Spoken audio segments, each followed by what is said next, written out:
Жауапты мамандардың берген мәліметіне сүйенсек, облыстағы 293 мыңға жуық адам бірінші компонентпен вакцина қабылдаған.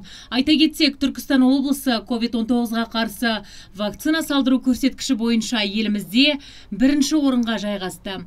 Соңғы 2 аптада бұл дерттің тіркелу жағдайы 2 есеге дейін төмендеген. Ал ақпан айынан бастап өңірге жалпы 321 мыңнан астам доза вакцина жеткізіліпті. Вакцинаны сақтау және тасымалдау жұмысында қиындық жоқ дейді мамандар. Облыста 128 егу пункттерінде екпе егу жұмыстары жүргізілуде. Бірінші ақпаннан бері білесіз, вакцинация басталған.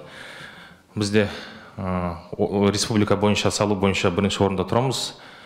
Уақытпен келген вакциналар бәрі уақытпен салдыруға. Түркістан облысы жасыл аймақта дәрі-дәрмек 2-2,5 мыңға жеткілікті, онда ешқандай проблема жоқ. И вакцинация бойынша категория: медицина қызметкерлер 99%, мұғалімдер 87%, полиция қызметкерлер 100% жеткізілгенбіз. Жиында есеп берген СС мамандары коронавирустың болжамды жұқтыру көрсеткіштермен де бөлісті.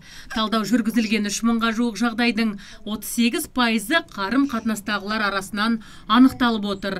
Эпидемиологиялық тексерулер барысында инфекцияның болжамды жұқтыру көздері де анықталыпты.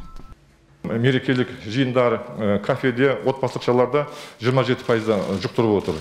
Ал мына қоғамдық көліктер, базар, дүкен, көпшілік орындарда 45%, 49% мына бетперделік режимді сақтамастан үй жағдайындағы үйлерді жұқтырып отыр.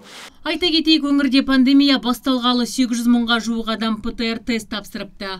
Облыс бойынша 1200 инфекциялық және 300 карантиндік және де 188 реанимациялық төсек орын ұйымдастырылған.